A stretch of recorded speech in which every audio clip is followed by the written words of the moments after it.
चलिए I hope आवाज आ रहा होगा। चलिए तो हम कॉम्प्लेक्स एनालिसिस जो है मैथमेटिकल फिजिक्स का चैप्टर नंबर 1 इसके बारे में डिस्कशन हम करने वाले। तो ये वाला टॉपिक काफी इंपॉर्टेंट है। आप लोगों को पता है कि जैसे कि हर एग्जाम में इस पे क्वेश्चन पूछा जाता है, जो कि आप लोगों को पता होगा, बरोबर है कि नहीं। चलिए तो इसमें प्रैक्टिस करना बड़ा जरूरी होता है, क्योंकि if you know only theory, आपको सिर्फ थ्योरी पता है एंड देन क्वेश्चन सॉल्व करना अगर आपको नहीं पता है तो एग्जाम में इंपॉर्टेंट होता है क्वेश्चन सॉल्व करना। ठीक है, चलिए good evening all of you, good evening. तो ये क्वेश्चन का शीट मैंने कल भेजा था। अब इसके सोल्यूशन हम करेंगे। आपको खुद को ट्राई करना है, नहीं आ गया तो हम इधर वैसे ही सॉल्व करने वाले हैं ही। इसका जो पीडीएफ आपको जो लेक्चर है, लेक्चर के आगे आपको इसका पीडीएफ मिलेगा। आपका जो टोटल सारे सब्जेक्ट का जो सिलेबस जो है ये 5 जून तक कंप्लीट हो जाएगा। कब तक? 5 जून तक आपके सारे सब्जेक्ट कंप्लीट होगा। आधा अप्रैल है, आधा मई है, पूरा मई मतलब 1.5 महीने और 5 या 10 तारीख तक, मतलब 2 महीने तक आपका ये पूरा सिलेबस जो है कंप्लीट हो जाएगा। आपका हर दिन लेक्चर्स रहेगा 5 बजे। कभी एक सब्जेक्ट हो सकते, कभी 2 सब्जेक्ट हो सकते हैं। ठीक है, चलिए आगे बढ़ते, स्टार्ट करते। तो यहाँ पे बोला गया कि द वैल्यू ऑफ इंटीग्रल, तो इस इंटीग्रल का वैल्यू क्या होगा। तो यहाँ पे आपके पास दिया गया है this and mod z is equal to कितना दिया है, 4 दिया गया। तो mod z is equal to 4 दिया का क्या मतलब है, देखो mod z is equal to 4 मतलब ये आपके पास है क्या है, इक्वेशन ऑफ सर्कल। तो ये सर्कल का इक्वेशन है एंड जिसका रेडियस कितना दिया उन्होंने 4 दिया गया। This is equation of circle जिसका रेडियस कितना दिया आपको 4 दिया गया। तो ये जो है ये आपके पास सर्कल है एंड इसका रेडियस जो दिया गया वो कितना है 5। ये सर्कल नहीं बन गया ना, तो ये सर्कल है, दिख नहीं रहा ये सर्कल, नाउ लाइक दिस। और इसका जो रेडियस कितना है 4 है। ठीक है, चलिए ना अब आगे बढ़ते। तो क्या होगा कि इसमें हमें देखना पड़ेगा कि mod z is equal to a. तो यहाँ पे कोई डायरेक्शन आपको गिवन दिया है क्या, नहीं दिया है। बाय डिफॉल्ट डायरेक्शन आपको लेना होता है anti clockwise. By default direction जो है एंटी क्लॉकवाइज डायरेक्शन आपको लेना होता है। अब यहाँ पे तो सिंगुलर पॉइंट हमें देखना पड़ेगा।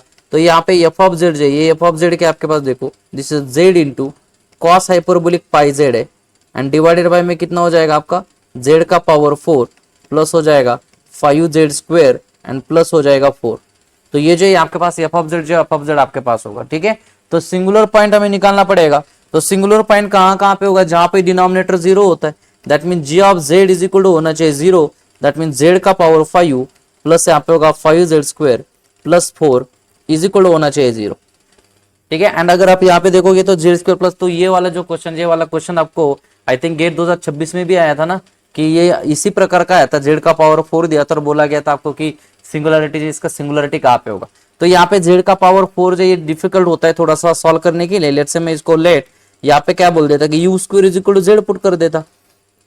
इसका मतलब जो है ना, ये मैं पुट करता था U is equal to Z put कर देता। U square is equal to कितना होगा, जेड का पावर 4। मतलब यहाँ पे हमारे पास जो इक्वेशन बनेगा, ये इक्वेशन किस में बनेगा, यू में बनेगा। So this imply that Z का पावर 4 मतलब हो जाएगा यू स्क्वायर प्लस से आप हो जाएगा 5 यू स्क्वायर एंड प्लस से आप हो जाएगा 4 इज इक्वल टू 0। तो यहाँ से हमारा काम इजी बन जाएगा, है ना। यहाँ से काम हमारे इजी बन जाएगा। आप कैसे सॉल्व करेंगे इसको, तो u इज इक्वल टू कितना होगा minus B, that is -5 and यहाँ पे हो जाएगा plus minus under root B square minus 4ac, तो यहाँ पे होगा 16 एंड डिवाइडेड बाय 2 है। तो u कितना होगा -5 प्लस माइनस ये होगा अंडर रूट 9 डिवाइडेड बाय कितना होगा 2 होगा, बरोबर का। दैट मीन्स यहाँ से u का वैल्यू कितना मिलेगा मुझे -5 प्लस -3 होगा डिवाइडेड बाई 2 होगा। ठीक है, तो यहाँ पे जो ये आपके पास मिल गया, बरोबर।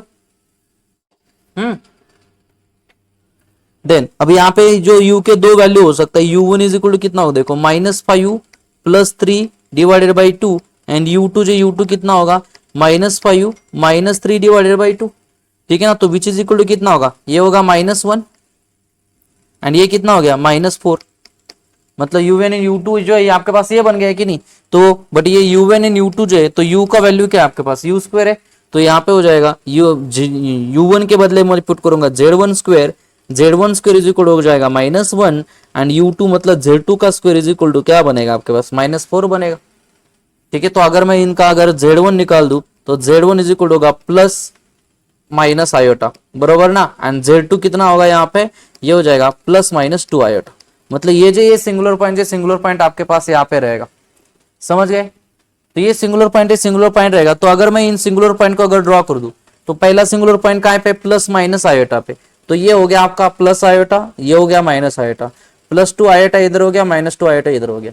सॉरी, ये रियल पे नहीं होगा, तो प्लस 2 आयोटा समथिंग यहाँ पे होगा और ये प्लस 2 आयोटा समथिंग यहाँ पे होगा। मतलब ये दोनों के दोनों क्या कर रहे हैं, अंदर लाई कर रहे हैं कि नहीं कर रहे, अंदर लाई कर रहे हैं। तो इसको आप ये जो इसके जो सिंगुलर पॉइंट जो है, ये सिंगुलर पॉइंट इसके दो सिंगुलर पॉइंट बन गए, बरोबर। एंड नाउ ये दो सिंगुलर पॉइंट बन गए, तो अब हमें क्या करना पड़ेगा, रेसिड्यू फाइंड आउट करना पड़ेगा वो दो सिंगुलर पॉइंट पे। एंड इसको क्या कर सकते हैं, रेसिड्यू थ्योरम से सॉल्व कर सकते हैं। तो इस integration over this C F of Z D Z is equal to कितना आएगा आपका 2 pi I into summation of residue.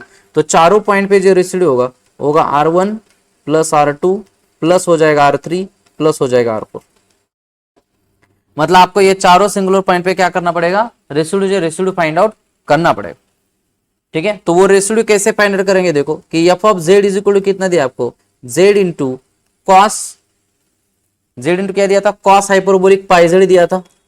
And divided by में क्या दिया था, देखो डिवाइडेड बाय में क्या दिया था आपका, जेड स्क्वायर, नहीं जेड का पावर 4 था ना, इंटू 5 जेड का पावर स्क्वायर प्लस 5, ये जो आपके पास था। एंड आपको ये जो चारों सिंगुलर पॉइंट है, चारों सिंगुलर पॉइंट पे क्या फाइंड आउट करना है आपको, इसका रेसिड्यू जो है, ये रेसिड्यू आपको फाइंड आउट करना है।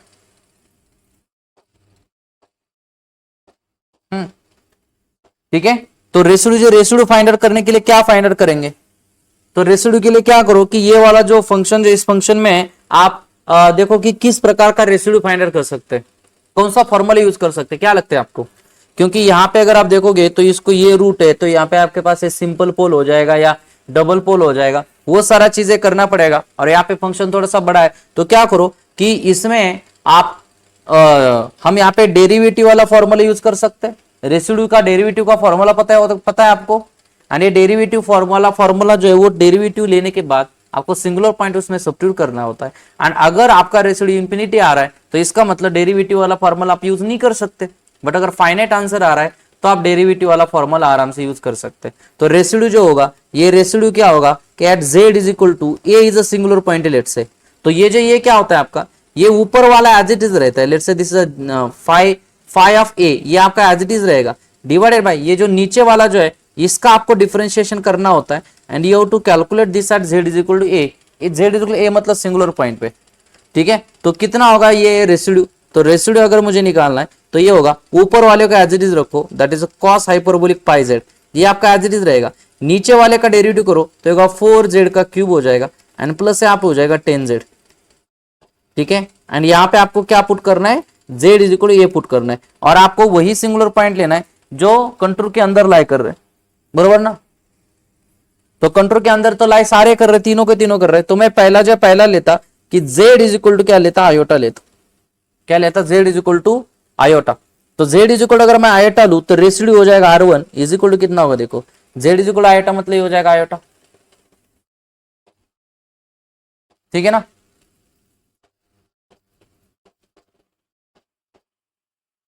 तो ये जो ये क्या बन जाएगा आपका आयोटा, जो आयोटा बन जाएगा। देन यहाँ पे क्या आएगा आपका कॉस हाइपरबोलिक आई पाई हो जाएगा, ये देखो cos hyperbolic i pi divided by क्या होगा 4, यहाँ पे होगा आई का क्यूब प्लस कितना होगा आपका 10 इंटू आई होगा, बरोबर। ठीक है ना,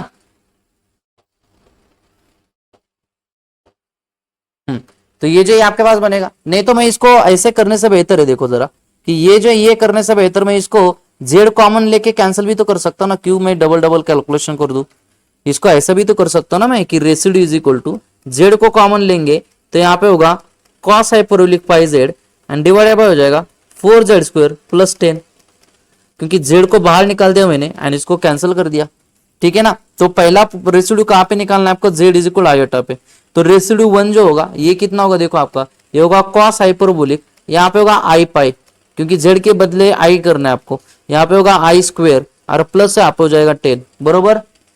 ठीक है, तो कैसे निकालेंगे आप देखो, तो रेसिड्यू कितना होगा R1 इज इक्वल टू, अब आपको पता है कि what is the value of the cos i pi, cos i pi का वैल्यू पता है क्या? नहीं पता। Sorry hyperbolic, cos hyperbolic i pi पता है क्या? नहीं पता। चलो ठीक है कोई बात नहीं। आई का स्क्वायर हो जाएगा 1 तो होगा -4, यहाँ पर हो जाएगा +10। तो रेसिड्यू जो R1 जो बनेगा ये कितना होगा आपका? This is the cos hyperbolic i pi and यहाँ पे कितना होगा? 6 हो जाएगा। ठीक है ना। अब कॉस हाइपरबोलिक आई पाई जो उसके बारे में थोड़ा चर्चा कर लेते कि कॉस हाइपरबोलिक आई पाई इसका वैल्यू क्या होगा ये हमको चाहिए, बरोबर। तो इसको मैं क्या लिख सकता हूं? देखो कॉस जेड कितना होता है? Cos Z is equal to कितना होता है? एक्सपोनेंशियल आई जेड प्लस क्या होता है? Exponential minus I Z and divided by में क्या होता है? 2, बरोबर का। नाउ मैं क्या कर लेता कि जेड की जगह पे आई जेड पुट कर देता, जेड की जगह पे आई जेड पुट कर देता। तो जेड की जगह पे अगर मैं आई जेड पुट कर दूं तो क्या मिल जाएगा? देखो यहाँ पे होगा कॉस आई जेड, बरोबर, इज इक्वल टू क्या होगा? ई का पावर आई, जेड की जगह पे क्या पुट करना है आपको? आई जेड पुट करना है। ई का पावर माइनस आई, जेड की जगह पे क्या पुट करना है? आई जेड पुट करना है, डिवाइडेड बाई 2 होगा। तो यहां से क्या मुझे मिलेगा कि cos I z is equal होगा ई का power i into i square तो होगा माइनस जेड प्लस यहाँ पे प्लस जेड होगा डिवाइडेड बाई 2। इसका मतलब मैं ऐसे लिख सकता हूँ कि cos I z is equal हो जाएगा आपका exponential z plus exponential minus z divided by 2 which is equal होता है आपके पास cos hyperbolic i z, sorry cos hyperbolic Z. अरे होता है कि नहीं? तो ये बन गया। तो यहां पे हमें जो चाहिए वो क्या चाहिए? Cos hyperbolic Z. तो मैं जेड को क्या बोल दो? आई पाई। तो कॉस हाइपरबोलिक जेड किसके बराबर लिख सकते हैं? कॉस आई जेड के बराबर लिख सकते हैं। तो मैं यहाँ पे लिख दूंगा कॉस आई जेड। तो विच इज इक्वल टू कितना होगा आपका? ये हो जाएगा कॉस, यहाँ पे होगा आई और यहाँ पे जेड का वैल्यू क्या है आपके पास? आई पाई। तो यहाँ पे होगा i pi, I into i square, i square is -1, cos को कोई फर्क नहीं पड़ता, बट कॉस पाई इज -1 तो इसका वैल्यू आएगा -1। इसलिए कॉस हाइपरबोलिक आई पाई जो होगा ये -1 होगा। तो यहाँ पे रेसिड्यू जो आएगा वो -1/6 आएगा। बहुत सारे स्टूडेंट को यहाँ पे गड़बड़ होता है, पता ही नहीं चलता कि इसमें ऐसा करना था। समझ गए कि नहीं? तो इसलिए ये प्रॉपर्टी भी ध्यान रखना कि कॉस हाइपरबोलिक जेड जो होता है वो होता है आपका cos I Z and then वो वाला सिनेरियो में यहाँ पे यूज करें। मेरे पीछे नहीं जा रहा नहीं। तो ये पहला रेसिड्यू निकाला प्लस आयोटा पे। अगर माइनस आयोटा पे निकालेंगे तो क्या होगा? Let's say if I take Z की जगह पे माइनस आयोटा, जो माइनस आयोटा पुट किया हमने, अगर मैं माइनस आयोटा पुट कर दूं तो जरा ध्यान से देखना कि इधर माइनस आयोटा का स्क्वायर होगा, नीचे देखो बस, तो ये 4 ही होगा। माइनस आयोटा का कर देंगे तो भी देखो जेड इज इक्वल आयोटा अंदर लाई कर रहा था तो जेड इज इक्वल आयोटा पे मैंने निकाला। अभी माइनस आयोटा पे निकालना पड़ेगा। तो माइनस आयोटा के लिए क्या होगा? कॉस में जगह पे कॉस हाइपरबोलिक में माइनस हो जाएगा। इधर माइनस है बट माइनस का स्क्वायर तो प्लस होगा, आई स्क्वायर माइनस ही रहेगी तो इधर 6 रहेगा। यहाँ पे क्या होगा? कॉस हाइपरबोलिक माइनस आई पाई। तो कॉस हाइपरबोलिक माइनस क्या होगा? Cos minus I Z, but minus cos जो इवन फंक्शन होता है तो उसको कोई फर्क पड़ेगा नहीं, तो ये मिलेगा -1 ही। तो मैं अभी डायरेक्टली लिख दूं फिर कि z इज इक्वल टू, तो z is equal to iota और एंड माइनस आयोटा पे दोनों पे रेसिड्यू का जो वैल्यू मिलेगा वो R1 is equal to R2 is equal to -1/6 मिलेगा। मैं लिख दूं डायरेक्टली, दोनों का सेम आएगा। समझ रहे कि नहीं? क्यों? या फिर से एक्सप्लेन कर दूं? क्योंकि देखो यहाँ पे क्या होता है? जेड इज इक्वल अगर आयोटा लेंगे आप माइनस आयोटा डालेंगे तो यहाँ पे माइनस हो जाएगा, कॉस में यहाँ पे माइनस आई पाई होगा, बट यहाँ पे माइनस का स्क्वायर प्लस से होगा तो नीचे कोई फर्क पड़ेगा नहीं। कॉस हाइपरबोलिक में माइनस आएगा बट ये होता है कॉस आई जेड, तो इधर माइनस आए तो कॉस इवन फंक्शन होता है, तो इवन फंक्शन मतलब प्लस लो या माइनस लो उसको कोई फर्क नहीं पड़ता, तो ये आएगा -1 ही आएगा। समझ रहे कि नहीं? ठीक है, तो दोनों पे रेसिड्यू का जो वैल्यू आपके पास क्या मिलेगा? सेम मिलेगा। नाउ तीसरा हम कहां पे निकालेंगे कि z is equal to +2 iota पे निकालेंगे एंड -2 आयोटा पे निकालेंगे। तो ये जो रेसिड्यू जो है तीसरी के वजह से जो रेसिड्यू आएगा तो ये R3 इज इक्वल टू कितना होगा? ठीक है, तो यहाँ पे क्या आएगा आपका? ये कॉस हाइपरबोलिक पाई, अब z की जगह पे क्या आएगा आपका? ये +2 पाई आएगा, तो यहाँ पे हो जाएगा 2i डिवाइडेड बाय क्या आता है? ये आपका 4 इंटू क्या आता है? ये 2i का स्क्वायर प्लस कितना था आपके पास? 10 था, बरोबर। तो विच इज इक्वल टू कितना हो जाएगा? देखो अगेन यहाँ पे कॉस हाइपरबोलिक है कि नहीं, तो मैं फिर से इसको क्या लिख दूं? Cos I Z, but Z कितना है यहाँ पे? 2 पाई आई है जेड, बरोबर का? डिवाइडेड बाय क्या होगा? ये होगा 2 दूना 2 का स्क्वायर 4, 4 चौक 16, अरे माइनस होगा तो होगा -16 + 10, बरोबर। ऊपर क्या आएगा? आई इंटू आई स्क्वायर -1, कॉस को कोई फर्क नहीं पड़ता, कॉस 2 पाई क्या होता है? +1 डिवाइडेड बाय क्या आएगा? -6 आएगा। तो यहाँ पे भी आपका कितना आ रहा है? z इज इक्वल आयोटा भी -6 आ रहा है। एंड देन फोर्थ वन अगर मैं लू कि z is equal to -2 iota कर देंगे तो R4 इज इक्वल टू कितना आएगा? ये अगेन आएगा आपका cos hyperbolic -2i pi divided by में कितना होगा 4 इंटू -2i का स्क्वायर हो जाएगा प्लस यहाँ पे 10 हो जाएगा, तो which is equal to again -1/6 ही आएगा। आया?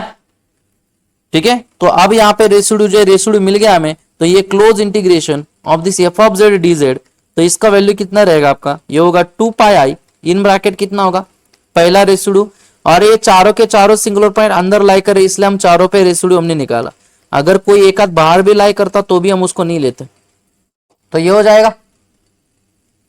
ठीक है का? एंड देन अगर आप इसको सिंप्लीफाई करोगे तो यहाँ पे हो जाएगा आपका 2 पाई इंटू कितना होगा ये -4 divided by 6, so which is equal होगा -4 डिवाइडेड बाई 3 इंटू आई पाई।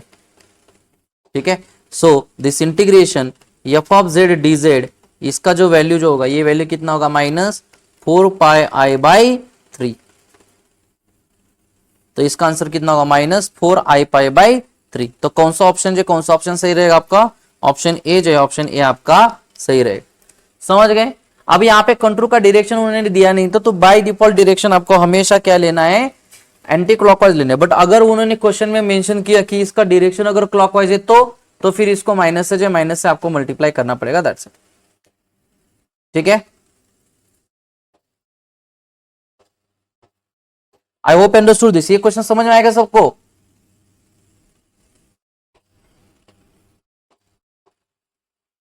समझे?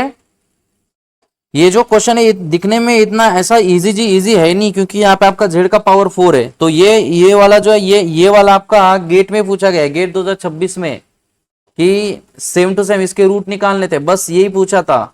तो उसके लिए आपको ये सब्स्टिट्यूशन करना पड़ता है, एंड ये सब्स्टिट्यूशन जो है, ये सब्स्टिट्यूशन करने के बाद फिर आपको ये रेसिड्यू निकालना होता है। ये वाला फॉर्मूला लगा सकते हैं आप, ये वाला फॉर्मूला जो आप लगाना है कभी भी लगा सकते हैं, बट अगर इस वाले फॉर्मूला से अगर रेसिड्यू अगर आपका इन्फिनिटी आ रहा है तो फिर ये वाला फॉर्मूला नहीं लगा सकते, दैट्स इट। चलो आगे बढ़ते। ये वाला क्वेश्चन देखो, ये वाला क्वेश्चन जो है इसमें क्या बोला गया आपको, क्वेश्चन नंबर 2, यहाँ पे an integral I over the counter clockwise circle C. Counter clockwise मतलब होता है एंटी क्लॉकवाइज, काउंटर क्लॉकवाइज मतलब एंटी क्लॉकवाइज। एंड ये जो कर्व है कर्व गिवन दिया गया है, एंड यहाँ पे दिया गया ये इंटीग्रेशन दिया गया है। यहाँ पे ये आपका z² - 1 डिवाइडेड बाय z² + 1, यहाँ पे होगा e का पावर z इंटू क्या हो जाएगा आपका dz होगा। And if c is defined as mod z is equal to 3, तो ये क्वेश्चन आप लोग ट्राई कर सकते हैं। ये क्वेश्चन बस बिल्कुल इसी की तरह है, ये वाला जो क्वेश्चन है, ये वाला क्वेश्चन इसकी तरह ही है। देखो ट्राई कर सकते हैं। mod z is equal to कितना दिया आपको, 3 दिया गया है, तो mod z 3 दिया गया है, मतलब कैसे करेंगे, देखो ये सर्कल है, तो ये सर्कल है और mod z is equal to 3 दिया गया है, तो ये रेडियस कितना है आपके पास, 3 है। एंड देन बोला गया कि ये वाला इंटीग्रेशन जो है, इस इंटीग्रेशन का आंसर क्या होगा। उसके लिए क्या करना पड़ेगा आपको, इसके लिए पहले आपको इसका सिंगुलर पॉइंट निकालना पड़ेगा। तो सिंगुलर पॉइंट्स कहां पे आएगा, जहां पे g of z which is equal हो जाएगा आपका z² + 1 which is equal to कितना हो जाएगा 0, बराबर ना। ये जो आपके पास सिंगुलर पॉइंट रहेगा, दैट इज दिस। तो सिंगुलर पॉइंट क्या आएगा, z² इज इक्वल टू कितना आएगा आपका -1 आ जाएगा। इसका मतलब z इज इक्वल टू कितना होगा आपका + आयोटा, कितना होगा ये + आयोटा।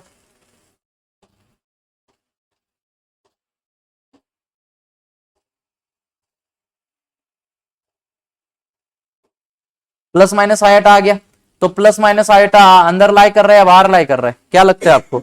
देखो कि ये रेडियस 3 है, तो प्लस आयोटा होगा इधर, माइनस आयोटा होगा इधर, एंड काउंटर क्लॉकवाइज दिया है मतलब ये।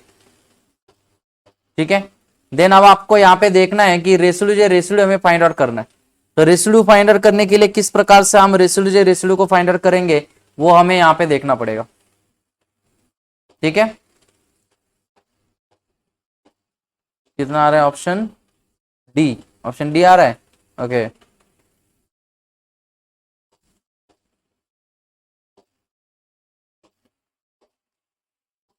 ठीक है, तो ये आपके पास हो गया। अब यहाँ पे ये वाला जो फंक्शन है, इस फंक्शन को हम थोड़ा सा और सिंप्लीफाई कर सकते हैं। तो यहाँ पे हमारे पास जो एफ ऑफ जेड जो दिख रहा है ये कितना है आपका, देखो तो यहाँ पे ये जो है, तो यहाँ पे आपके पास क्या है, दिस z², तो हो जाएगा आपका z² - 1 डिवाइडेड बाय क्या आपके पास z² + 1 इंटू कितना है आपका e का पावर z है, बराबर। ठीक है। नाउ अब ये वाला जो सिंगुलर पॉइंट जो ये क्या है, तो पहले जरा ध्यान से देखना कि इस एफ ऑफ जेड को क्या मैं ऐसे लिख सकता हूं, मैं आगे लिख दूं अभी, चलो मैं आगे लिख देता। अब यहां से मैं पोल ऑफ ऑर्डर के बारे में भी बात करूंगा कि कैसे निकाला जाता है पोल ऑफ ऑर्डर। तो होगा Z square minus one divided by क्या ना होगा ये Z square plus one into आपका था ई का पावर जेड, बरोबर है कि नहीं। तो अभी मैंने इसके रूट निकाला है, तो इसको ऐसे भी लिख सकते हैं ना कि Z square minus one divided by Z square plus one को कैसे लिख सकते हैं Z plus two iota, sorry Z plus iota, क्योंकि इसके रूट अभी निकाला ना हमने, और यहाँ पे रहेगा आपका जेड माइनस आयोटा। ये दो सिंगुलर पॉइंट है, दो सिंगुलर पॉइंट है, और ये तो अपर है this.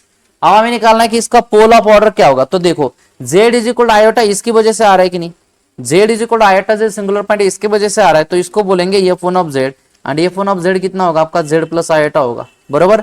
Z is equal iota singular point इधर से आता है, देखो ना, क्योंकि इसको अगर मैं जीरो पुट कर दूं तो Z is equal to minus iota singular point मिलेगा, एंड जेड इज इक्वल इसको जीरो कर दूं तो Z is equal iota singular point मिलेगा।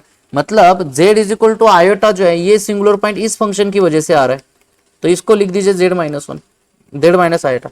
तो ये कौन सा सिंगुलर पॉइंट देता है आयोटा, और ये कौन सा सिंगुलर पॉइंट देता है माइनस। अब इसका पोल ऑफ ऑर्डर निकालने के लिए क्या करो, इसका डेरिवेटिव करते जाओ, एंड जो डेरिवेटिव आपका नॉन जीरो होगा सिंगुलर पॉइंट पे वो होगा आपका पोल ऑफ ऑर्डर। जैसे कि मैं इसका पहला डेरिवेटिव लूं तो ये prime of Z is equal to क्या होगा, जेड का डेरिवेटिव हो जाएगा वन, आयोटा का जीरो, तो ये कितना आ रहा है नॉट इक्वल टू जीरो आ रहा है, कहां पे सिंगुलर पॉइंट पे, तो नॉट इक्वल टू जीरो आ रहा है दैट। और यहाँ पे भी देखो इसका भी डेरिवेटिव कर दो तो F two prime of Z कितना आ रहा है, इसका डेरिवेटिव भी तो वन ही आ रहा है।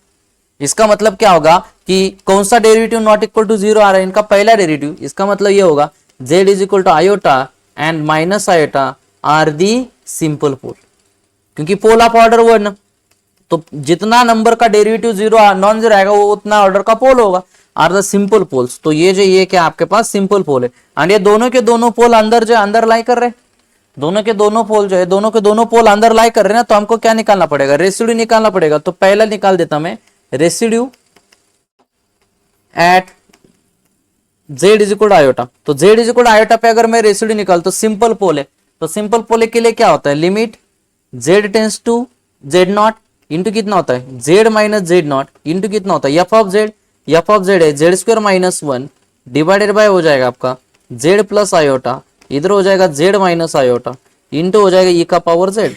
तो विच इज इक्वल टू क्या होगा देखो यहाँ पे आएगा limit Z tends to iota, ये माइनस माइनस कैंसिल होगा तो होगा Z square minus one divided by हो जाएगा आपका जेड प्लस आयोटा, बरोबर का, ठीक है ना। एंड देन यहां से है तो रेसिड्यू जो होगा पहले सिंगुलर पॉइंट की वजह से जेड की जगह पे आयोटा पुट कर दो, तो जेड का स्क्वायर आयोटा का स्क्वायर माइनस वन, तो होगा माइनस वन डिवाइडेड बाय क्या होगा iota plus iota which is equal to कितना होगा minus two divided by two iota. And यहाँ पे एक्सपोनेंशियल आयोटा भी रहेगा क्योंकि जेड की जगह पे एक्सपोनेंशियल आयोटा है ना, तो यहाँ पे रहेगा एक्सपोनेंशियल आयोटा, ठीक है। सो ये जो है तो रेसिड्यू जो है तो रेसिड्यू कितना होगा पहले सिंगुलर पॉइंट पे जो रेसिड्यू होगा माइनस ई का power iota divided bye iota. तो ये जो ये आपके पास क्या हो गया residue due to first pole,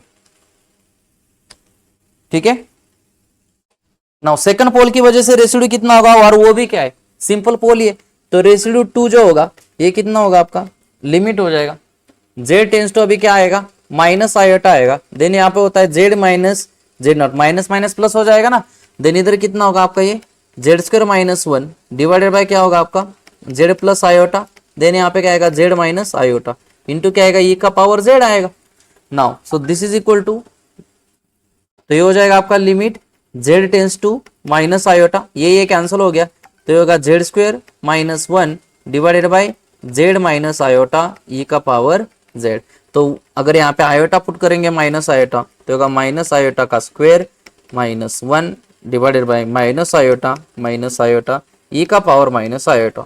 तो what is the residue two, तो ये होगा ये भी आपका फिर से वही आएगा है ना, तो यहाँ पे होगा आपका आई माइनस का स्क्वायर प्लस हो जाएगा बट आई स्क्वायर माइनस हो जाएगा, minus one divided by minus two iota into E to the power minus iota, तो ये टू टू कैंसिल हो जाएगा, तो यहाँ पे होगा ई का power minus iota divided by two, that's it. तो फिर अभी ये जो क्लोज इंटीग्रेशन जो होगा वो दिस ये हो जाएगा आपका F of Z D Z, तो ये जो ये कितना आएगा फिर आपका ये आएगा आपका two pi into summation of residue. तो समेशन ऑफ रेसिड्यू जो है ये पहला रेसिड्यू कितना है आपका ये है minus minus E I divided by iota, बरोबर ना, प्लस कितना होगा ई का power minus iota divided by, ये 2 नहीं आएगा आयोटा आएगा, तो यहाँ पे होगा आयोटा, बरोबर। तो ये जो ये आपके पास आ गया, I hope you understood this, ठीक है। चलिए, so this is equal to कितना होगा, अब यहाँ पे 2 से मल्टीप्लाई कर देता मैं, तो होगा 4 पाई आई, यहाँ पे होगा ई का पावर माइनस आयोटा, बरोबर ना, या यहाँ से मैं माइनस साइन को बाहर निकाल देता, तो माइनस साइन को बाहर निकालेंगे तो क्या आएगा, ई का पावर आयोटा माइनस ई का power minus iota divided bye होगा 2 आयोटा, होगा कि नहीं। एंड देन इंटीग्रेशन कितना होगा फिर, माइनस 4 आई पाई, एंड ये क्या होगा आपका साइन, तो ये हो जाएगा साइन 1। तो ये जो ये आपके पास इंटीग्रेशन रहेगा, that is minus 4 pi I into sine 1। कौन सा ऑप्शन रहेगा, माइनस 4 पाई आई इंटू साइन 1, मतलब ऑप्शन डी जो है, ये ऑप्शन डी आपका सही रहेगा। आई hope you understood this question. तो ये वाला क्वेश्चन समझ में आया सबको, ठीक है।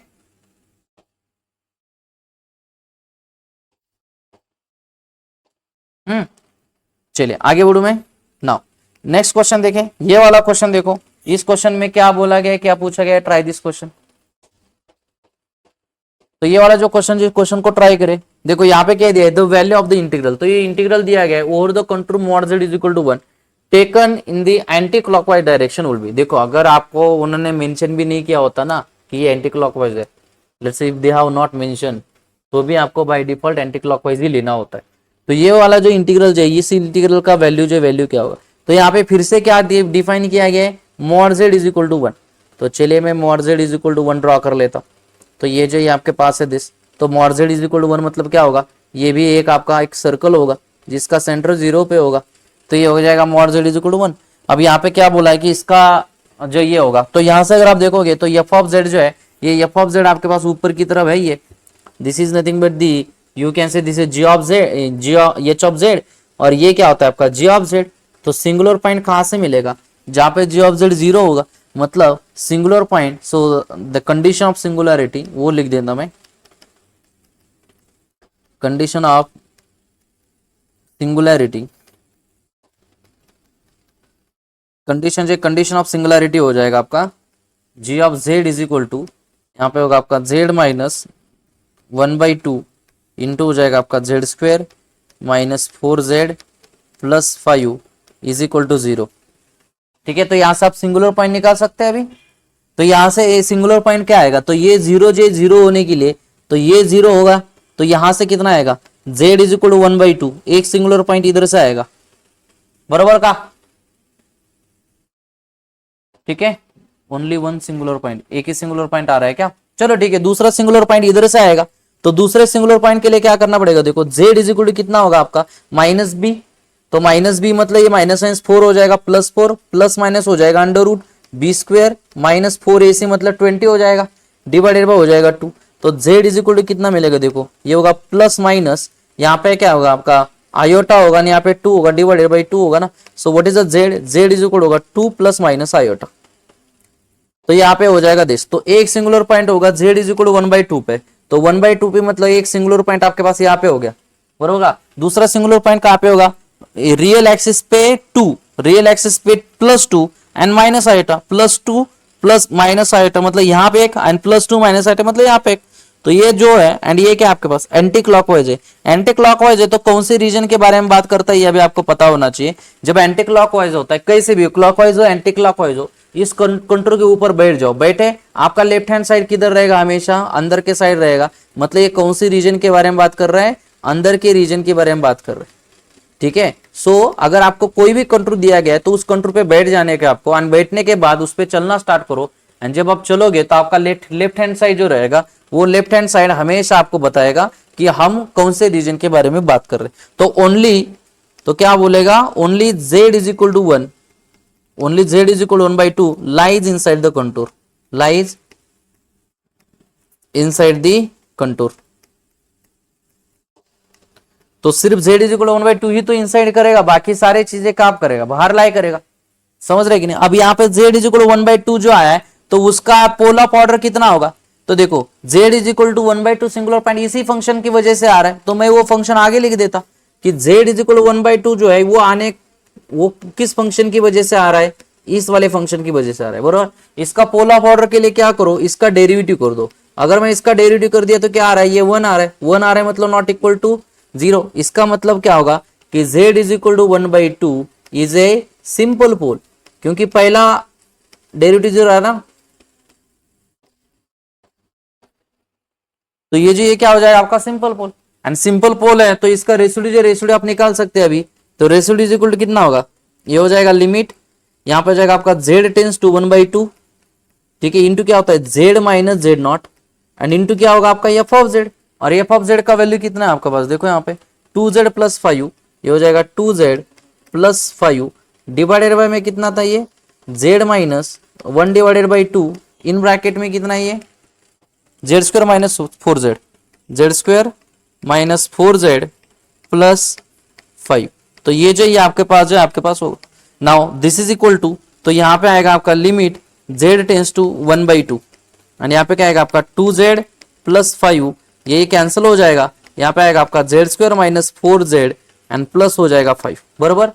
एंड ना अभी यहाँ पे क्या करना है आपको, वैल्यूज पुट करना है। तो ये हो जाएगा आपका 2 इंटू यहाँ पे होगा z का वैल्यू होगा 1/2 प्लस यहाँ पे हो जाएगा 5 डिवाइडेड बाय हो जाएगा 1/2, इसका हो जाएगा स्क्वायर माइनस 4 इंटू जेड का वैल्यू होगा 1/2, यहाँ पे होगा प्लस 5, ठीक है। तो ये कैंसिल होगा, तो कितना होगा इसका रेसिड्यू, तो रेसिड्यू कितना होगा देखो यहाँ पे 1/2 1 पर, तो ये 6 हो जाएगा ऊपर, तो ऊपर हो जाएगा 6 डिवाइडेड बाय नीचे कितना होगा देखो, यहाँ पे ये क्या होगा 1/4 हो जाएगा, तो यहाँ पे होगा 1/4, ठीक है 1/4 हो गया। देन क्या है ये कैंसिल हो गया, तो ऊपर होगा -2, तो ये हो जाएगा -4 से मल्टीप्लाई कर देता मैं,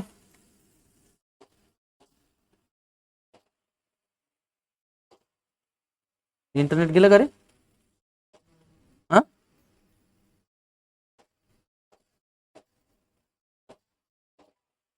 हॅलो इंटरनेट गेलं करे, नाही चाललं नाही का,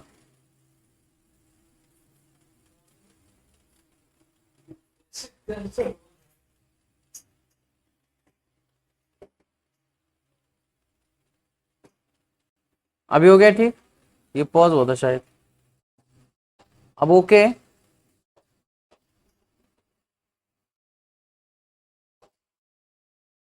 अब ओके है क्या,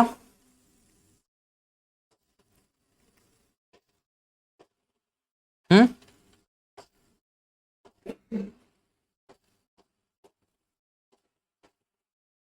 अब ओके ना। तो ये कितना आएगा आपका 13 डिवाइडेड बाई 4 आएगा, बरोबर ना। नाही यार राहुल, ये परत बफरिंग होतंय, हे बफरिंग का बरं होतंय, झालं आता याच्यावरती जर बफरिंग होते म्हणलं, मग आता इंटरनेटचा तर इश्यू नाही आहे, ऍप्लिकेशनचाच इश्यू आहे मग।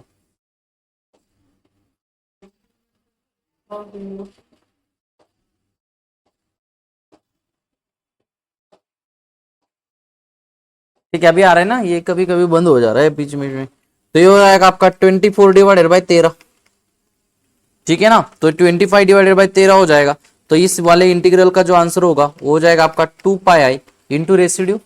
अब ये रेसिड्यू कितना है आपका 24 डिवाइडेड बाई 13, तो विच इज इक्वल हो जाएगा आपका कितना 48 आई पाई डिवाइडेड बाई 13, ठीक है। तो 48 आई पाई divided by 13,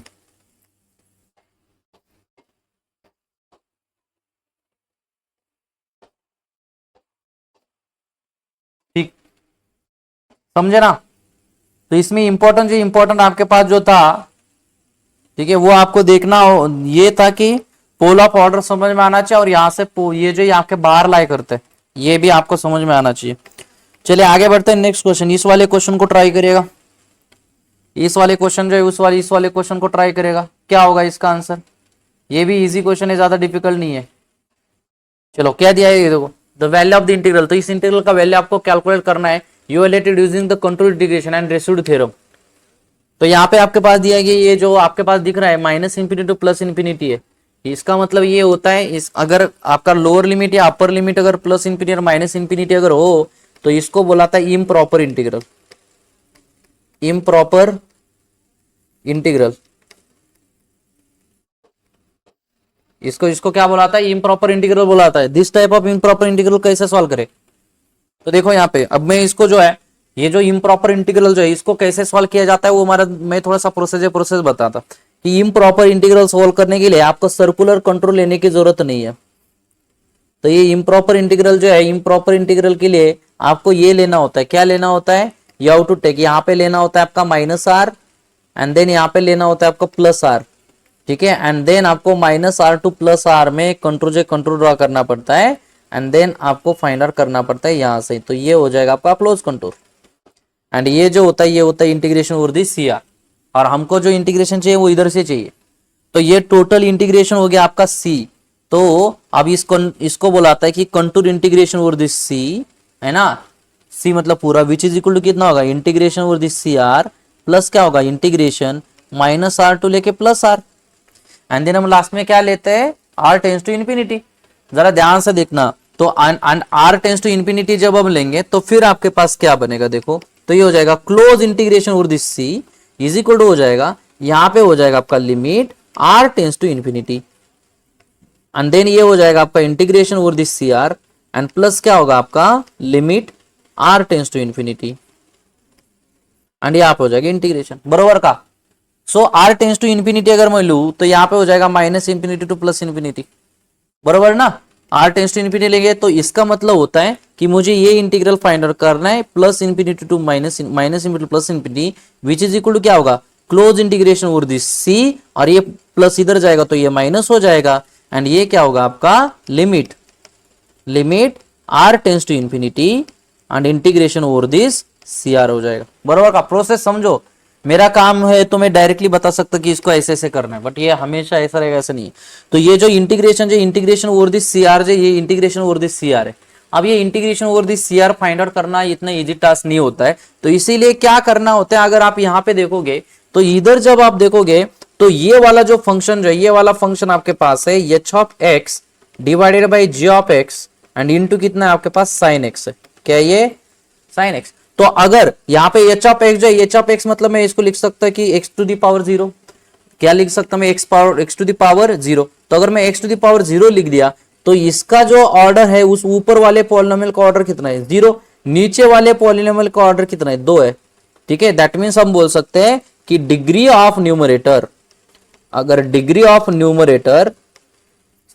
denominator minus degree of numerator, अगर ये ग्रेटर देन और इक्वल टू अगर 2 है, ये अगर ग्रेटर देन इक्वल टू अगर 2 है ना, ये अगर ग्रेटर देन इक्वल टू अगर 2 है, तो इस लिमिट के केस में, तो ये अगर कंडीशन सेटिस्फाई हो रहा है तो limit R tends to infinity integration over this C R, ये हमेशा जीरो होता है, ये जो क्या होता है आपका हमेशा जीरो होता है। बट अगर ये कंडीशन सेटिस्फाई नहीं है तो ये वाला इंटीग्रेशन जीरो नहीं होगा, एंड इस वाले इंटीग्रेशन को जॉर्डन लेमा मेथड से फाइंड आउट करना होता है, किससे, जॉर्डन लेमा मेथड से इसको सॉल्व करना होता है। But this type of question आपको अभी तक किसी भी सीआरएफ में पूछा नहीं है, क्योंकि जॉर्डन लेमा मेथड जो ये आपका सीएसआर का पार्ट नहीं है, इसलिए। बट मेरा काम है डिस्कस करना, इसलिए मैं कर रहा हूं, ठीक है। तो अब यहाँ पे देखो न्यूमरेटर का पावर कितना है, जीरो, और इसका कितना है, दो, तो इनका डिफरेंस कितना आ रहा है, दो आ रहा है।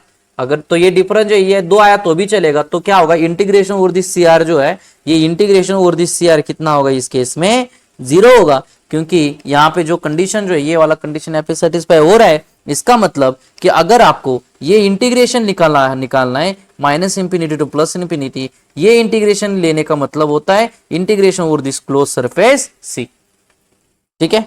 तो इसलिए हम ये आपने नॉर्मली पढ़ा होगा कि हम डायरेक्टली ये रियल यहाँ पे एक्स की जगह पे जेड पुट करते हैं, एंड देन वो जेड पुट करते वगैरह, ठीक है, बट उसके पीछे का लॉजिक एक्चुअली में ये है, और ये तभी वैलिड होगा जब ये कंडीशन वैलिड होगा, ठीक है। तो मैं आगे बढ़ता, मतलब हम ये जो इंटीग्रेशन जो है, इस इंटीग्रेशन को क्लोज इंटीग्रेशन ऑफ सी में कन्वर्ट कर सकते हैं, क्योंकि ये वाला इंटीग्रल इसके बराबर होता है, एंड ये हाउ टू इवैल्यूएट दिस, तो ये क्या होगा आपका, दिस साइन एक्स, मतलब यहाँ पर जाएगा साइन जेड डिवाइडेड बाय में कितना होगा, अब एक्स की जगह पे जेड डाल दो तो होगा जेड स्क्वायर प्लस 2z, तो होगा जेड स्क्वायर प्लस यहाँ पे हो जाएगा 2z एंड प्लस यहाँ पे हो जाएगा 2, बरोबर, इनटू क्या होगा आपका dz। तो ये वाला इंटीग्रल सॉल्व करना मतलब इस कर्व सी के अलाउंग इंटीग्रेशन सॉल्व करना, ठीक है, तो ये है, तो इसको मैं ऐसे लिख सकता, देखो कि ये जो है, जैसे कि अगर मैं एक्सपोनेंशियल आईजेड अगर लिख दूं, so let's say if I take the exponential I Z, so exponential I Z कितना होता है, एक्सपोनेंशियल आईजेड होता है कॉस जेड प्लस क्या होता है आई साइन जेड। इसका मतलब अगर मैं ऐसे बोल दूं कि if we take imaginary part e का पावर आई जेड, तो ई का पावर आई जेड का इमेजिनरी पार्ट अगर मैं लूं तो क्या हो जाएगा, साइन जेड होगा कि नहीं होगा। तो इसीलिए मैं क्या करता कि यहाँ पे साइन जेड जो है, साइन जेड की जगह पे ये हो गया close integration this C, and यहाँ पे साइन जेड की जगह पे इमेजिनरी पार्ट ले लेता exponential I Z divided by में कितना होगा आपका ये जेड स्क्वायर प्लस हो जाएगा 2z प्लस हो जाएगा 2 इंटू हो जाएगा dz। ठीक है, समझ गए कि नहीं। ठीक है, तो ये इमेजिनरी पार्ट, जो इमेजिनरी पार्ट हमने लिया, अभी यहां से आगे जो आगे का प्रोसेस तो पता है आपको, तो what is the G of Z now, तो जी ऑफ जेड क्या है आपके पास, जेड स्क्वायर प्लस कितना है 2z प्लस कितना है 2। सिंगुलर पॉइंट के लिए इसको कितना लेना है आपको, 0 लेना है। Again Z is equal to कितना होगा, minus B plus minus under root B square minus 4ac बराबर का डिवाइडेड बाय क्या होगा 2 होगा, विच इज इक्वल टू कितना होगा -2 plus minus under root -4 divided by 2। तो इसका सिंगुलर पॉइंट कहाँ पे होगा, -2 प्लस -2 आयोटा डिवाइडेड बाय 2 बराबर का। तो इसके सिंगुलर पॉइंट कहाँ पे होगा, देखो दिस इज इक्वल टू, तो ये होगा -1 प्लस आयोटा, एंड दूसरा सिंगुलर पॉइंट किधर होगा -1 माइनस आयोटा। तो अब यहाँ पे ये देखना है कि क्या ये सिंगुलर पॉइंट इसके अंदर लाई कर रहे कि नहीं कर रहे, वो चेक करेगा। ठीक है, तो यहाँ पे पहला सिंगुलर पॉइंट कहाँ पे, देखो पहला सिंगुलर पॉइंट ये है एक्स एक्सिस पे -1 एंड वाई एक्सिस पे +1। यहाँ पे क्या है देखो, वाई मतलब इमेजिनरी, यहाँ पे वाई एक्सिस होता नहीं, उसको इमेजिनरी एक्सिस बोला जाता है। तो यहाँ पे होगा -1 एंड यहाँ पे होगा माइनस आयोटा, बराबर है कि नहीं। तो देखो कि +1 प्लस आयोटा, तो +1 तो प्लस -1 प्लस आयोटा मतलब एक सिंगुलर पॉइंट इधर रहेगा, एम प्लस -1 ये वाला इधर रहेगा, तो ये वाला कंट्रोल के बाहर हो गया, तो इसको आपको लेना नहीं है। दैट मीन्स कौन सा बाहर रहेगा, कि ये वाला आपका कंट्रोल के बाहर रहेगा, इसलिए आपको यहाँ पे इसका सिंगुलर रेसिड्यू निकालने की जरूरत नहीं है। ठीक है, तो now we have to find out the residue. तो रेसिड्यू कितना होगा, रेसिड्यू ऑफ द फंक्शन, तो क्या होगा यहाँ पे देखो कि exponential I Z as it is रहेगा डिवाइडेड बाय डिनोमिनेटर का क्या होगा डेरिवेटिव होगा, डिनोमिनेटर का डेरिवेटिव कितना होगा, देखो ये हो जाएगा आपका 2z एंड वहां पे हो जाएगा +2। इसको कहाँ पे निकालना पड़ेगा, z इज इक्वल टू कौन अंदर लाई कर रहा है -1 प्लस आयोटा, बराबर ना, -1 प्लस आयोटा, सिर्फ यही आपका अंदर लाई कर रहा है, तो सिर्फ इसी को ही लेंगे हम, समझ रहे कि नहीं, सिर्फ इसी को ही लेंगे ना, क्योंकि ये अंदर लाई कर रहा है। सो what is the residue now, तो रेसिड्यू इज इक्वल टू कितना होगा, देखो ये होगा e का पावर i इंटू जेड होगा -1, यहाँ पे होगा प्लस आयोटा डिवाइडेड बाय कितना होगा ट्वाइस इंटू जेड कितना होगा, जेड इज इक्वल होगा माइनस आयोटा +1 और यहाँ पे हो जाएगा +2। ठीक है, तो ये रेसिड्यू आ गया। इसको और थोड़ा सा सिंप्लीफाई कर सकते हैं आप,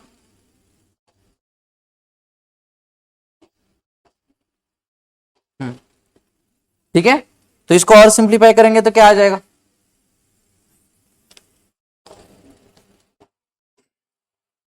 तो मेरे पीछे तो नहीं जा रहा, नहीं मैं आगे लिख दूं क्योंकि मेरे पीछे जाने का चांसेस है। तो ये रेसिड्यू इज इक्वल टू कितना आएगा, देखो यहाँ पे क्या होगा ई का पावर, यहाँ पे होगा ई का पावर माइनस आयोटा, अरे बोल रहे ना, और ये आई इंटू आई क्या होगा, ये ई का पावर -1 हो जाएगा, तो यहाँ पे रहेगा ई का पावर -1।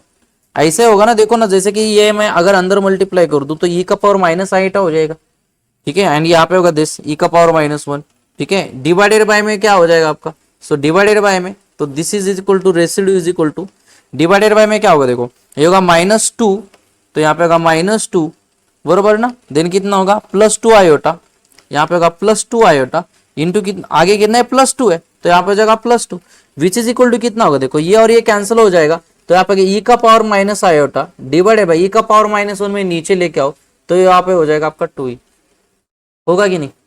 ठीक है, तो ये जो ये आपके पास क्या हो गया, रेसिड्यू हो गया। दैट मीन्स अगर मेरे इंटीग्रेशन निकालना है तो ये इंटीग्रेशन का वैल्यू क्या होगा, अभी 2πi, दिस इंटीग्रेशन जो होगा ये कितना होगा आपका 2πi into summation of residue that is e⁻⁻i divided by क्या होगा आपका 2e होगा। तो यहाँ से 2 कट जाएगा, तो ये इंटीग्रेशन जो बनेगा, ये इंटीग्रेशन कितना बनेगा आपका पाई बराबर e⁻⁻i एंड डिवाइडेड बाय में कितना होगा e होगा इंटू क्या होगा आपका आयोटा। समझ गए कि नहीं? ठीक है, बट हमें ये वाला जो इंटीग्रेशन जो है, इस वाले इंटीग्रेशन का क्या लेना है, हमें इस इंटीग्रेशन का कौन सा पार्ट लेना है, इमेजिनरी पार्ट लेना है। तो इसका इमेजिनरी पार्ट लेना है, तो इसलिए हमें क्या करना पड़ेगा, आई इज इक्वल हो जाएगा आपका, देखो यहाँ पे होगा आई डिवाइडेड बाई हो जाएगा ई इंटू यहाँ पे होगा पाई। ठीक है, जैसे कि एक्सपोनेंशियल आई थीटा को कैसे लिखा जाता है, यहाँ आता है वो ये होता है cos theta minus I sine theta. अब यहाँ पे आयोटा है तो थीटा कितना होगा, 1 हो जाएगा, तो यहाँ पे हो जाएगा कॉस 1 माइनस क्या होगा आई साइन 1, बरोबर ना, कॉस 1 माइनस आई साइन 1 हो जाएगा। ठीक है ना, so this is equal to क्या होगा, आई इज इक्वल टू कितना होगा, फिर यहाँ पे होगा iota pi divided by E into क्या होगा ये कॉस 1, बरोबर ना, ये हो जाएगा आपका cos 1 I into i square is minus minus plus, तो होगा पाई डिवाइडेड बाई ई इंटू कितना हो जाएगा आपका ये साइन 1 हो जाएगा, बरोबर का?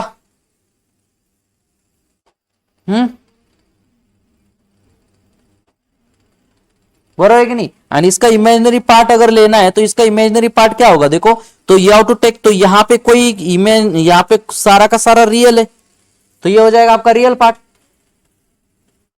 सर रेसिड्यू में आयोटा होगा, ओ एक मिनट मैं रेसिड्यू में कुछ गड़बड़ किया क्या, रेसिड्यू में आयोटा होगा कहाँ पे, रेसिड्यू में आयोटा क्यों होगा, हाँ 2 आयोटा, ओ सॉरी, हाँ हाँ ये गड़बड़ हो गया ना, देखो एक अगर चीज मिस हो गया तो बाकी सारा कैलकुलेशन गलत हो जाता है, बरोबर। मैं ये जो है यहाँ पे आयोटा होगा ना, सॉरी, यहाँ पे आयोटा होगा ना, क्योंकि ये 2 आयोटा हो गया, तो ये आयोटा आयोटा कैंसिल हो जाएगा, इंटीग्रेशन बनेगा आपके पास 2 भी कैंसिल हो जाएगा, तो यहाँ पे होगा आपका this pi divided by E into होगा ई का पावर माइनस आयोटा, बरोबर। एंड देन इंटीग्रेशन हो जाएगा आपका ये pi divided by E into कितना होगा आपका ये, this is nothing cos 1 minus I sine 1। ठीक है, so this is equal to ये जो इंटीग्रेशन जो बनेगा आपके पास है ना। आप ग्रुप में ऐड नहीं है क्या, मुझे इस नंबर पे मैसेज करना, मैं ऐड कर देता। ये ग्रुप में कोई अगर ऐड नहीं है तो मुझे इस नंबर पे व्हाट्सअप करना, मैं आपको ऐड कर देता। ठीक है, तो होगा पाई बाई ई इंटू क्या आएगा आपका ये कॉस 1 आएगा, ठीक है ना, पाई बाई ई कॉस 1 आएगा, माइनस कितना होगा यहाँ पे आयोटा, तो यहाँ पे क्या लिख देता मैं, प्लस लिख देता, minus pi by E into कितना हो जाएगा आपका साइन 1 हो जाएगा।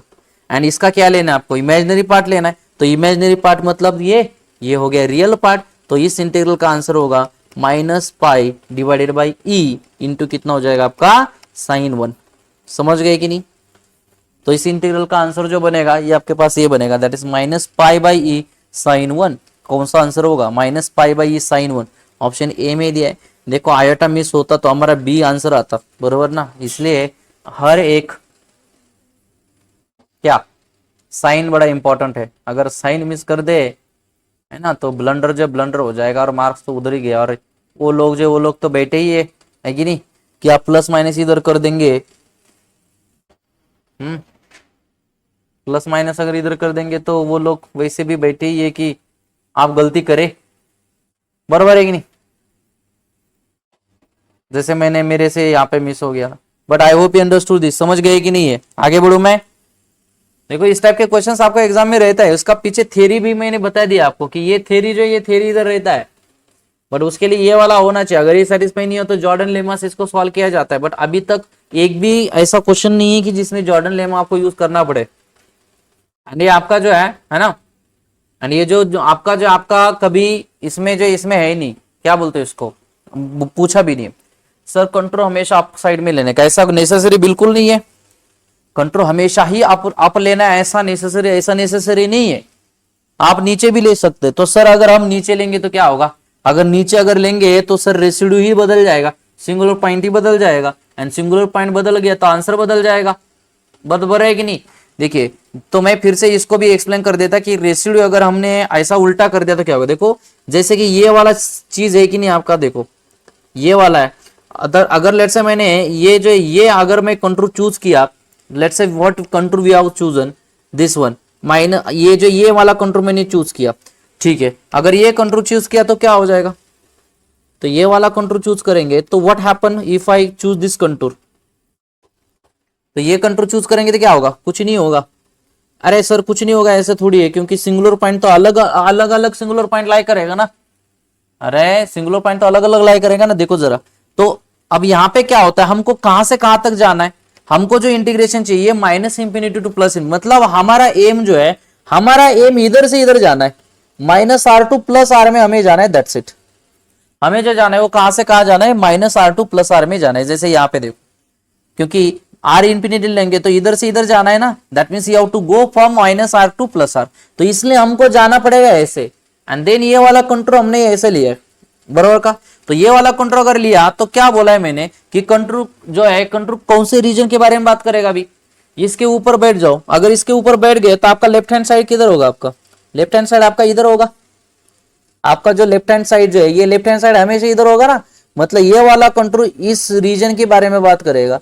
एंड आपको रेसिड्यू सिर्फ इस रीजन के अंदर जितने सिंगुलर पॉइंट आता है उसी पे ही आपको निकालना पड़ेगा, ठीक है, बरोबर ना। तो ये ऐसा होगा। अब एंड देन हमने यहाँ पे ये सिंगुलर पॉइंट जो है, सिंगुलर पॉइंट हमने लिया एंड देन इसमें से फाइंड आउट किया, बरोबर। अब ये दूसरा जो, दूसरे में क्या होगा, तो दूसरा में ऐसा कंट्रोल बिल्कुल निकाल सकते हैं, ऐसे नहीं कि आपको कंट्रोल नहीं निकालने, निकाल सकते, बट हमारा एम क्या है, हमको जाना इधर से इधर, तो इधर से इधर जाना पड़ेगा, मतलब आपको कंट्रोल का डायरेक्शन ऐसा देना पड़ेगा, मतलब ये वाला कंट्रोल का डायरेक्शन ऐसा होगा, ये वाला कंट्रोल का डायरेक्शन ऐसा होगा, हुआ कि नहीं।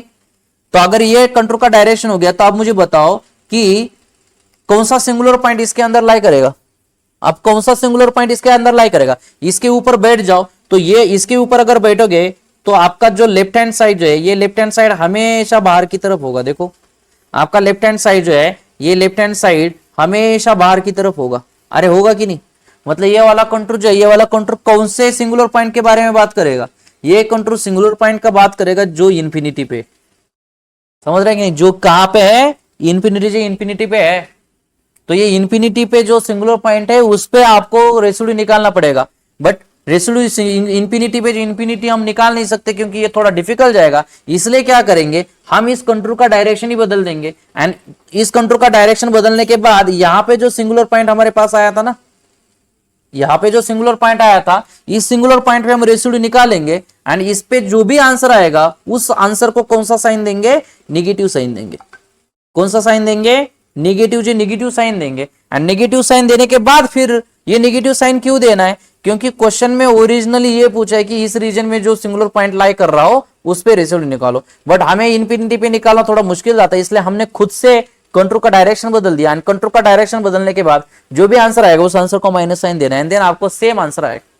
तो अपर लेंगे लोअर लेंगे तो भी सेम ही आंसर आएगा, बट क्या होता है कि अपर अगर आप लोअर लोगे तो ये इन्फिनिटी वाला पॉइंट लाई करता है अंदर, देन उसके लिए आपको कंट्रोल का डायरेक्शन बदलना पड़ता है एंड देन ये करना पड़ता है। उससे एकदम साफ साफ सिंपल एंड सादा सरल जो होगा, इसलिए अपर लिमिट, अपर कंट्रोल लिया जाता है।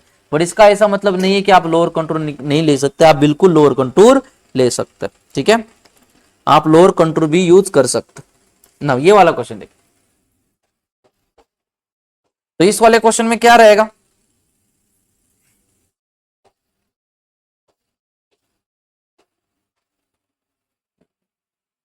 यहां पे जो इस क्वेश्चन में क्या आंसर रहेगा, यहाँ पे क्या बोला देखो, given the two complex number and this the argument of z1 and z2 in degrees. ये 3.5 मार्क्स के लिए क्वेश्चन पूछा जा सकता है। ये जो क्वेश्चन 3.5 मार्क्स के लिए पूछा जा सकता है और आज इसे आपने क्वेश्चन देखे भी होंगे। तो यहाँ पे देखो कि z1 का वैल्यू कितना दिया है, देखो z1 का वैल्यू दिया है 5 plus 5 divided by √3 into iota, बराबर, ये दिया ना। एंड दूसरा जो दिया है वो क्या आपका z2 which is equal to कितना दिया है, 2 डिवाइडेड बाय √3 प्लस कितना दिया है, 2 आयोटा दिया है, बराबर ना। अभी आपको क्या बोला है, आर्गुमेंट ऑफ z1 z2। तो आर्गुमेंट ऑफ z1 z2 क्या होता है, तो देखो argument of z1 upon z2, ये जो है इसके फॉर्मूला अगर आपको पता नहीं तो लॉग का फॉर्मूला पता है आपको, तो लॉग ए अपन बी कितना होता है, log a minus log b. Same argument के लिए भी वही फॉर्मूला होता है, आर्गुमेंट ऑफ z1 एंड यहाँ पे हो जाएगा minus argument of z2, same formula होता है इनके लिए। अगर आर्गुमेंट के फॉर्मूला नहीं पता है, what is argument of A into B का आर्गुमेंट क्या होता है, argument A plus argument B, that's it. Plus आएगा जब मल्टीप्लाई होगा। आर्गुमेंट कितना होता है, आर्गुमेंट क्या होता है आपका, किसी भी कॉम्प्लेक्स नंबर का आर्गुमेंट क्या होता है। Suppose z is equal to, मैं अगर लेट से यहाँ पे लिख दा x plus I Y, so what is the argument, that is a theta is equal to कितना होता है आपका tan इनवर्स कितना होता है y बाई x।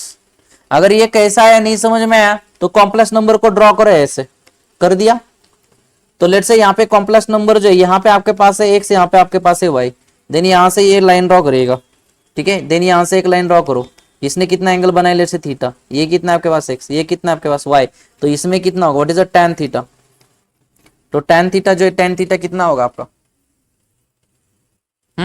सॉरी ये y हो, ये x, ये y होगा, ये x होगा, तो tan थीटा कितना होगा y बाई x, मतलब यहाँ पे होगा थीटा इज इक्वल क्या होगा आपका tan inverse y by x, and y मतलब क्या होता है इमेजिनरी पार्ट, x क्या होता है रियल पार्ट, ठीक है। तो यहाँ पे आपके पास पहले थीटा वन जो थीटा वन कितना होगा, थीटा वन मतलब आर्गुमेंट ऑफ z1, तो आर्गुमेंट ऑफ z1 कितना होगा tan inverse y by x, what is y, y by x, y मतलब इमेजिनरी पार्ट, तो होगा दिस, बराबर ना, तो क्या आएगा 5 डिवाइडेड बाई रूट 3, तो हो जाएगा 5 divided by root 3 and divided by कितना हो जाएगा 5 हो जाएगा ये, क्योंकि x इज 5 ना, हाँ ये हो जाएगा, and what is theta 2, theta 2 हो जाएगा आपका argument of z1 z2 sorry, ये कितना होगा आपका tan इनवर्स, इधर कितना होगा व्हाट इज y, y मतलब इमेजिनरी पार्ट कितना है इसका 2 आयोटा मतलब 2, तो होगा 2 divided by what is x, x कितना है आपके पास 2 डिवाइडेड बाई रूट 3, तो होगा 2 divided by root 3, that's it, हो गया, ठीक है ना। तो ये तो फिर आर्गुमेंट जो है ये argument of z1 upon z2, तो इनका अपन का आर्गुमेंट कितना होगा, argument of z1 that is a tan inverse कितना होगा ये रूट 3 हो जाएगा, एंड यहाँ पे क्या आएगा माइनस tan इनवर्स, और यहाँ पे भी क्या होगा 2 2 कैंसिल हो गया रूट 3, तो दोनों क्या होगा सेम सेम, कितना हो जाएगा 0, तो इनका आर्गुमेंट जो है आर्गुमेंट का वैल्यू कितना मिल जाएगा आपको 0 मिल जाएगा, समझ गए, चलिए तो 0 मतलब कौन सा आंसर होगा,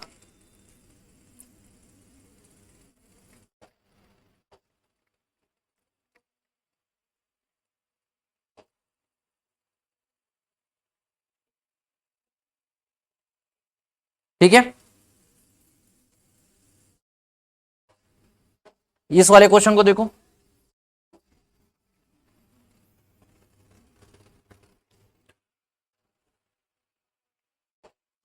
इस वाले क्वेश्चन का तो डायरेक्टली देख के भी बता सकते हैं कि इसका आंसर कितना होगा, बता सकते हैं क्या, अगर एनालिटिक फंक्शन है तो एनालिटिक फंक्शन अगर होता है तो इंटीग्रेशन का वैल्यू कितना होता है फॉर द एनालिटिक फंक्शन, हाँ एनालिटिक फंक्शन है क्योंकि यहाँ पे सिंगुलर पॉइंट किधर है, let's see the unit circle centre at C, then ये वाला इंटीग्रेशन का वैल्यू बोला है एंड टेकन एंटी क्लॉकवाइज, तो यहाँ पे एक कंटूर दिया गया आपको, और इसका जो ये यूनिट सर्कल है, क्या दिया ये यूनिट सर्कल दिया गया, एंड इसके ओवर दिस इंटीग्रल का आंसर निकालना है आपको, तो व्हाट इज द आंसर,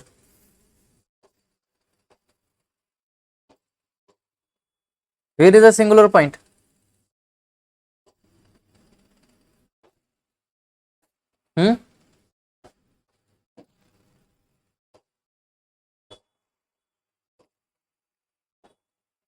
क्या होगा आंसर, इसका आंसर 0 नहीं है, इसका आंसर 0 नहीं है, क्यों नहीं है, आप तो बोलेंगे सर सिंगुलर पॉइंट तो है ही नहीं, बट यहाँ पे क्या दिया मॉड जेड का स्क्वायर दिया है, आपको पता है मॉड जेड का स्क्वायर क्या होता है, मॉड जेड का स्क्वायर होता है जेड इंटू जेड स्टार, आपका जेड एनालिटिक होता है बट जेड स्टार एनालिटिक नहीं होता, पता है कि नहीं, क्लासेस में मैं डिस्कस कर चुका, ठीक है ना, जेड आपका एनालिटिक नहीं होता, तो ये जो है मॉड जेड स्क्वायर, तो जेड स्टार एनालिटिक नहीं है, तो इसका मतलब यहाँ पे जो दिया गया आपको ये मॉड है, मतलब इसमें जेड भी है और जेड स्टार भी है, इसलिए ये फंक्शन एनालिटिक नहीं है, एंड अगर ये एनालिटिक नहीं है तो आप डायरेक्टली नहीं बोल सकते इसका आंसर 0 होगा, फंस गए कि नहीं गुरु, फंस गए, ऐसे ही फंस जाते हैं, एग्जाम में थोड़ा केयरफुल रहेगा। जेड स्टार को कैसे लिखा जाता है पता है, जेड स्टार इज इक्वल होता है 1/z, Z star is equal क्या होता है 1/z, समझे क्या, नहीं समझा Z star is equal 1/z कैसा है, नहीं चलो यहाँ से समझाता भाई, तो ये जो ये क्या आपके पास सर्कल है ना, अब यहाँ पे इन्होंने यूनिट सर्कल दिया ना, तो z इज इक्वल क्या होता है r into E to the power I theta होता है कि नहीं, तो यूनिट सर्कल है तो z इज इक्वल कितना होगा e का पावर आई थीटा होगा, अगर मैं यहाँ से जेड स्टार अगर निकाल दूं तो क्या होगा e का पावर माइनस आई थीटा होगा, इसका मतलब मैं ऐसे लिख सकता हूँ कि Z star is equal to लिख सकता हूँ 1/e का power I theta, is equal to क्या होगा 1 अपॉन ई का पावर आई थीटा क्या होता है जेड, हो गया z star is equal to 1 by z. अरे z star is equal to 1 by z हो गया कि नहीं, हो गया, ठीक है ना। तो अब यहाँ पे देखिए कि ये जो आपके पास जो दिया गया वो है 1 प्लस जेड स्क्वेयर, इसके मॉड का स्क्वेयर का मतलब क्या होता है जेड इंटू जेड स्टार। तो यहाँ पे होगा जेड, तो होगा 1 प्लस जेड का स्क्वायर, ये हो गया दिस, एंड इसका स्टार लेना है, 1 रियल का स्टार रियल होगा, जेड का स्टार जेड स्टार होगा, एंड जेड स्क्वायर का स्टार होगा जेड स्टार का स्क्वायर। अरे होगा कि नहीं होगा। तो ये आपका बस हो गया, this is F of Z. तो ये जो है ये कौन हो गया आपका एफ ऑफ जेड हो गया। So this is F of Z, and then इसको सॉल्व करेंगे तो ये क्या आएगा 1 प्लस क्या आएगा जेड आएगा, प्लस कितना आएगा ये जेड का स्क्वायर आएगा, इंटू क्या आएगा 1 प्लस जेड स्टार क्या है Z star is 1 by Z, तो हो जाएगा 1 बाय जेड प्लस हो जाएगा 1 बाय जेड का स्क्वायर। अब आया सिंगुलर पॉइंट, अरे आया कि नहीं सिंगुलर पॉइंट। अब ये सिंगुलर पॉइंट कहां पे आएगा जेड इज इक्वल टू 0 पे, क्योंकि अगर आप इसमें जेड का वैल्यू अगर 0 डालोगे तो अब ये आपको इन्फिनिटी जो इन्फिनिटी मिलेगा। आया, समझ गए कि नहीं। तो आया जेड इज इक्वल टू 0, तो अब इसका आंसर 0 होगा क्या, अब नहीं होगा, बराबर है कि नहीं। आपने पहले बताया क्योंकि आपने सिर्फ वो देखा। तो ये जो अब यहाँ पे क्या होता है, कोई भी अगर आपके पास फंक्शन है तो लोरेंट्ज सीरीज हो गया ना। सो व्हाट इज अ रेसिड्यू कितना होता है, व्हाट इज अ रेसिड्यू। अगर ये सीरीज अगर आपके पास होता है तो रेसिड्यू क्या होता है, अगर सीरीज होता है तो रेसिड्यू क्या होता है 1 बाय जेड का कोफिशिएंट होता है रेसिड्यू, पता है आपको 1 बाय जेड जो है 1 बाय जेड का जो कोफिशिएंट जो होता है वो आपका रेसिड्यू होता है, बरोबर। तो 1 बाय जेड कहां से आएगा, देखो 1 इंटू 1 आएगा क्या 1 बाय जेड, नहीं आएगा। देखो 1 इंटू 1 बाय जेड आएगा क्या, यस, मतलब इधर चांसेस है 1 बाय जेड आने का, तो इधर लिख दिया मैंने 1 बाय जेड, ठीक है। प्लस और 1 बाय जेड आने का चांस किधर है, देखो जेड को मल्टीप्लाई कर दूंगा मैं इधर से, तो यहाँ पे भी एक 1 बाय जेड आ जाएगा, तो यहां से भी एक 1 बाय जेड आएगा, तो मैं लिख देता 1 बाय जेड इधर। और कोई चांस है 1 बाय जेड आने का, प्लस 1 बाय जेड आने का कोई चांस है क्या यहाँ पे, देखो अगर जेड अगर इसको मल्टीप्लाई जेड जेड कैंसिल हो गया, अगर इसको मल्टीप्लाई करेंगे Z into this Z square, नहीं इधर से नहीं आएगा, इधर से नहीं आएगा ना, बिकॉज यहाँ पे जो है यहाँ से क्या आएगा आपका दिस 1 बाय जेड कहां से आएगा 1 बाय जेड इधर से इधर आएगा, दिस टू दिस आएगा 1 बाय जेड, बरोबर ना। अदर किसी जगह पे आएगा, ऐसा कोई और चांस है कि जहां पे आएगा, देखो 1 बाय जेड अभी कहां पे चांस दिख ही नहीं रहा, तो बाकी का जो है ये ऑर्डर जो है आगे का ऑर्डर रहेगा जो जेड शुगर का नहीं रहेगा, तो इसको वो दिख देता मैं। तो कितना आएगा रेसिड्यू 1 बाय जेड का कोफिशिएंट हो जाएगा 2 into 1 by Z.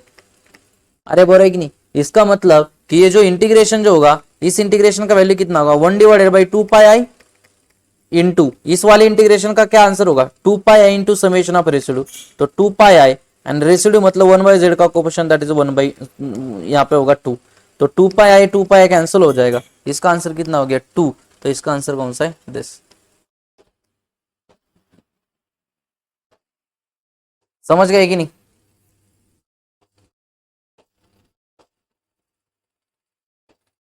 I hope understood this. अरे ये समझ में आया कि नहीं आया, ठीक है। तो है इसका आंसर 0 नहीं ना, यही गड़बड़ जो गड़बड़ एग्जाम में होता है, ठीक है, बरोबर का यही गड़बड़ एग्जाम में होता है, ठीक है। तो इसका आंसर आपके पास क्या रहेगा 2 रहेगा।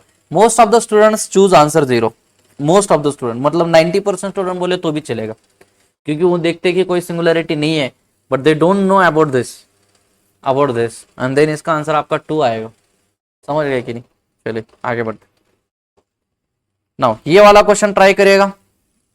इस वाले क्वेश्चन में क्या दिया गया, तो व्हाट दिया गिवन इन दिस क्वेश्चन, तो इस क्वेश्चन में उन्होंने क्या बोला गया, देखो कि let mod Z is less than 2 pi and the function is defined, तो ये फंक्शन गिवन दिया गया, एफ ऑफ जेड गिवन दिया, देन बोला कि 6a2 इज इक्वल टू कितना हो, तो 6a2 का वैल्यू मुझे चाहिए, तो 6a2 का वैल्यू मुझे चाहिए, इसका मतलब क्या है कि ये जो एफ ऑफ जेड इस एफ ऑफ जेड को मुझे एक्सपांशन करना पड़ेगा। तो मैं क्या कर लेता कि ये जो एफ ऑफ जेड है इस एफ ऑफ जेड को मैं आगे लिख देता, नहीं तो इधर ही लिख देता। तो ये जो एफ ऑफ जेड जो ये एफ ऑफ जेड आपको कितना दिया है, देखो ये दिया आपका पास 3z स्क्वायर डिवाइडेड बाई कितना दिया है 1 माइनस कॉस जेड दिया है, and z is equal to 0 पे तो इसका वैल्यू ऑलरेडी दिया है, तो z इज इक्वल टू 0 पे मुझे निकालने की जरूरत नहीं है, ठीक है, क्योंकि z इज इक्वल अगर मैं 0 लू है ना। तो ये A0 हमको वैसे भी नहीं चाहिए, हमको 6A2 चाहिए ना। इसको सॉल्व करेंगे तो क्या आएगा, तो देखो आएगा 3z² डिवाइडेड बाय में कितना आएगा 1 माइनस कॉस जेड का एक्सपांशन क्या होगा 1 minus z² divided by 2 factorial plus z का power 4 divided by 4 factorial and so on. ये जो आपके पास रहेगा, बरोबर, अरे रहेगा कि नहीं। So this is equal to कितना होगा, देखो ये होगा 3z² डिवाइडेड बाय 1 माइनस 1 0 हो जाएगा, देन यहाँ पे कितना होगा plus z² divided by 2 factorial minus z का पावर 4 डिवाइडेड बाय 4 फैक्टोरियल, बरोबर है कि नहीं, प्लस z का power 6 divided by 6 factorial and so on. ये रहेगा बस, मतलब इसको क्या करना हमको सीरीज जे सीरीज में कन्वर्ट करना। So this is equal to कितना हो जाएगा, देखो यहाँ पे क्या आपका 3z² है, मेरे पीछे नहीं जा रहा, डिवाइडेड बाय क्या होगा, देखो यहां से मैं z² बाय 2 फैक्टोरियल को बाहर निकाल दूं तो z² डिवाइडेड बाय 2 फैक्टोरियल मतलब इसको बाहर निकाल दिया मैंने, तो ये कितना बचेगा आपका, देखो ये बचेगा 1, बरोबर, माइनस कितना होगा z² डिवाइडेड बाय, अब यहाँ पे देखो कि 2 फैक्टोरियल निकालने मतलब 4 3 12 रहेगा, तो इधर 12 रह जाएगा, प्लस कितना होगा z का पावर 4 इंटू 6 फैक्टोरियल, तो उसमें से एक 2 निकालो तो 5 फैक्टोरियल हो जाएगा, तो ये कितना होगा 120, एंड 120 में से 2 निकालता बाहर तो हो जाएगा 60 एंड सो ऑन। तो ये जो ये आपका हो जाएगा, ठीक, एंड देन मैं अगर इसको सॉल्व कर दूं, समझ रहे हैं ना, तो ये 2 ऊपर जाएगा तो क्या आएगा, तो इधर से देखिए तो ये और ये कैंसिल हो जाएगा, तो 3 2 क्या हो जाएगा 6। So this f of z is equal होगा 6 इन ब्रैकेट, 6 इन ब्रैकेट क्या होगा 1 डिवाइडेड बाय, यहाँ पे हो जाएगा 1, ठीक है ना, यहाँ पे क्या आएगा आपका 1, ये माइनस साइन में बाहर निकाल देता, तो माइनस साइन अगर मैं बाहर निकाल दूं तो कितना बन जाएगा, ये बन जाएगा z² डिवाइडेड बाय 12, बराबर, क्या हो गया z² डिवाइडेड 12 माइनस z का power 4 divided bye 60 and plus so on, बराबर का। ये जो आपके पास होगा दैट मीन्स क्या करेंगे हम, तो यहां से f ऑफ z जो है, ये f ऑफ z को अगर मैं लिखना चाहूँ तो होगा 6 इंटू ये हो जाएगा आपका 1/1 माइनस एक्स, ठीक है। And now what is x here, तो यहाँ पे x होगा आपका z² divided bye 12 minus z का power 4 divided bye 60 and plus so on. And आपको पता है कि इसका फॉर्मूला कितना होता है, होता है 6 इंटू 1/1 माइनस एक्स होता है 1 plus x square plus so on. तो दिस इज इक्वल होगा, तो ये हो जाएगा आपका f of z is equal होगा 6 इंटू ये होगा 1 प्लस व्हाट इज x हो जाएगा आपका z² divided bye 12 minus z का पावर 4 डिवाइडेड बाय 60 प्लस हो जाएगा x square that is z² divided bye 12 minus z का पावर 4 डिवाइडेड बाय 60, इसका हो जाएगा प्लस सो ऑन, इसका हो जाएगा स्क्वायर प्लस सो ऑन, बरोबर का। अब उन्होंने क्वेश्चन में क्या बोला गया, देखो हमें क्या चाहिए 6a2 चाहिए, 6a2 चाहिए मतलब क्या होगा, देखो मैं इसको सिंप्लीफाई कर दूं, n का वैल्यू अगर 0 पुट कर दूं तो हो जाएगा a0 प्लस कितना होगा a1z प्लस कितना होगा आपका a2z का स्क्वायर, मतलब ये f ऑफ z का जब आप सीरीज एक्सपेंशन निकालोगे तो z² का जो कोफिशिएंट होगा, ये z² का कोफिशिएंट मतलब हो जाएगा आपका a2, z² जो है ये z² का जो कोफिशिएंट जो होगा, ये z² का कोफिशिएंट ही तो आपका a2 हो जाएगा, बराबर है ना। तो हमें यहां से क्या निकालना है, z² का कोफिशिएंट निकालना है, ठीक है, यहां से हमें क्या निकालना है z² का कोफिशिएंट निकालना है। तो z² का कोफिशिएंट कहां से आ सकता है, देखो z² का कोफिशिएंट जो आएगा वो इधर से, देखो यहां पे क्या होगा 6 इंटू 1 6 हो जाएगा, यहां पे देखिए z² का कोफिशिएंट कितना आ रहा है 6/12 मतलब होगा 1/2 इंटू z², और कहां पे z² का कोफिशिएंट आने का चांसेस है क्या, बिल्कुल नहीं है, क्योंकि आगे 4 है। अब यहाँ पे देखो ये क्या इसका स्क्वायर है, तो अगर मैं इसको a बोल दूं और बाकी सबको b बोल दूं तो ये होगा a² मतलब z का पावर 4 हो जाएगा, तो z का पावर 2 आने का चांसेस सिर्फ इधर ही है। तो अगर z का चांस आने का चांस अगर इधर है तो इसका मतलब क्या हो गया कि ये हो गया आपका a2, अरे हुआ कि नहीं, तो a2 का वैल्यू कितना मिल गया मुझे 1 डिवाइडेड बाई 2, समझ गए कि नहीं। And then what we have to find out 6a2 हमको फाइंड आउट करना है, तो अगर 6 इंटू a/2 हो जाएगा दिस, तो इज इक्वल टू आएगा 3। तो इसका आंसर जो होगा, इसका आंसर कितना आना चाहिए 3 आना चाहिए, तो ये रहेगा इसका answer, that is option B. समझ गए कि नहीं है, अरे ये समझ गए कि नहीं। तो यहाँ पे बस आपको एक्सपांशन करके इसको सॉल्व करना था, दैट्स इट। बाकी क्वेश्चन डिफिकल्ट तो था ही है, ऐसा नहीं बोलेंगे कि इजी था, क्योंकि आपको इसमें सीरीज वगैरह जो ये आपको पता होना चाहिए। बट इतना डिफिकल्ट नहीं था, बट कंसेप्चुअल बोलेंगे कि ये कंसेप्चुअल था जिसमें आपको दिमाग लगाना पड़ेगा। ठीक रे बाबा, बढ़े आगे। ठीक है, चलिए नेक्स्ट क्वेश्चन है। नेक्स्ट क्वेश्चन देखिए,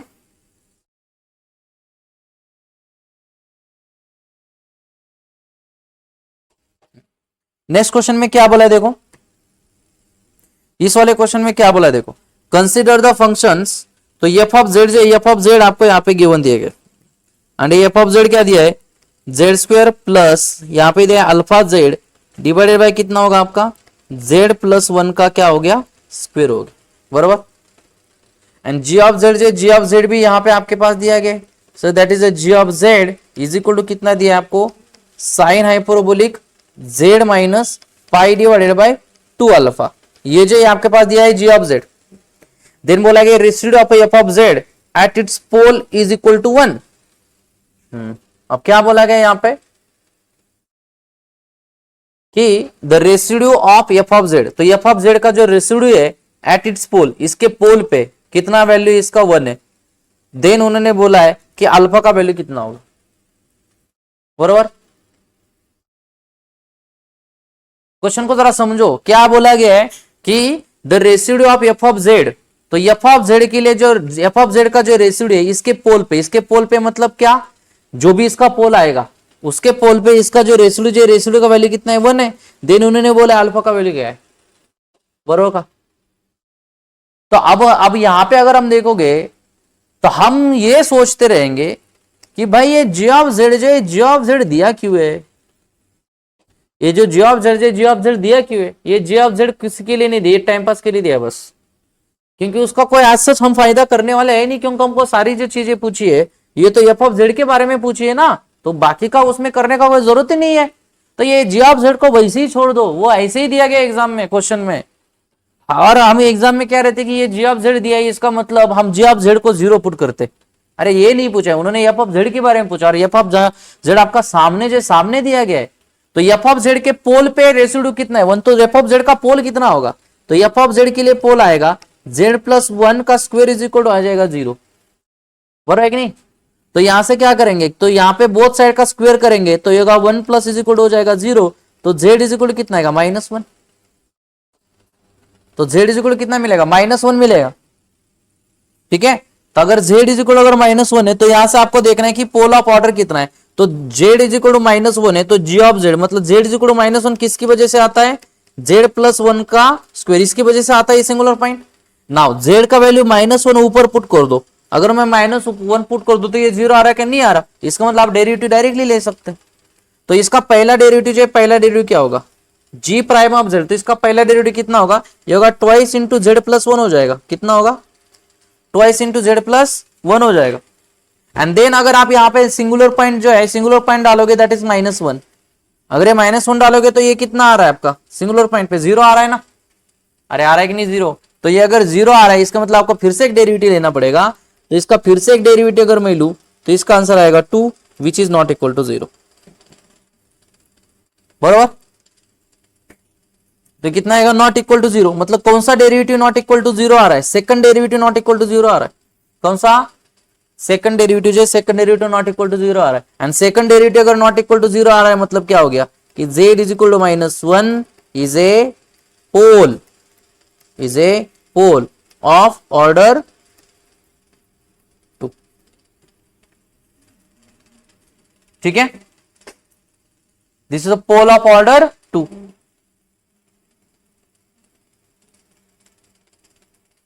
ठीक है,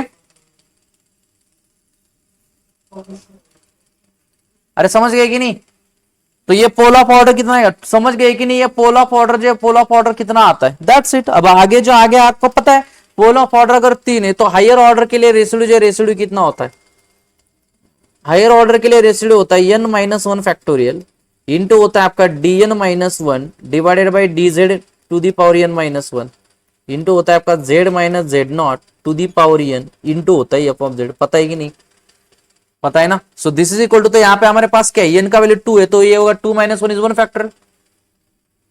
वीडियो लैग हो रहा है, नाही तो अभी चल रहा है,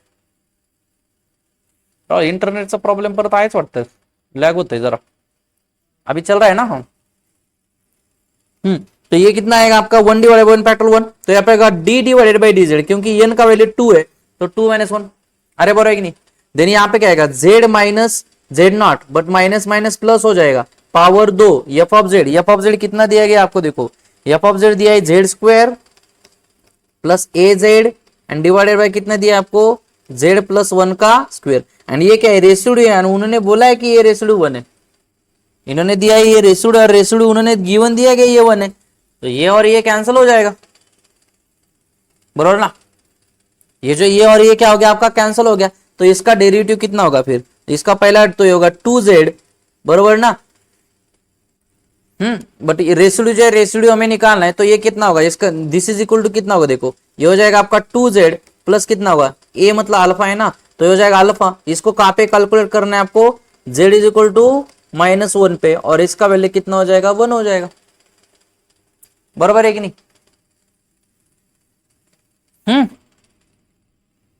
एफ ऑफ जेड ये देना Z square plus alpha Z, हाँ तो जेड इसका पहला डेरिवेटिव ये हो जाएगा आपका, दैट इज दिस, एंड ये इवोल्यूट करना है आपका जेड इज इक्वल -1 पे, है ना, तो ये कितना होगा आपका, this is 2 × -1 plus alpha is equal हो जाएगा 1, देन यहाँ क्या आएगा -2 प्लस अल्फा इज इक्वल हो जाएगा 1, तो अल्फा इज इक्वल हो जाएगा 3, ठीक है। तो यहां से क्या मिला मुझे, अल्फा इज इक्वल टू 3 मिला, मिला कि नहीं, ठीक, आगे बढ़ू, चलिए नाउ नेक्स्ट क्वेश्चन, जो नेक्स्ट क्वेश्चन देखिए,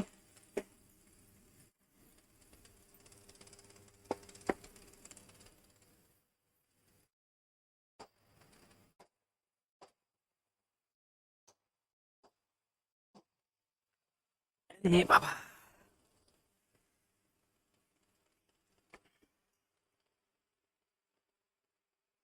समझे ना।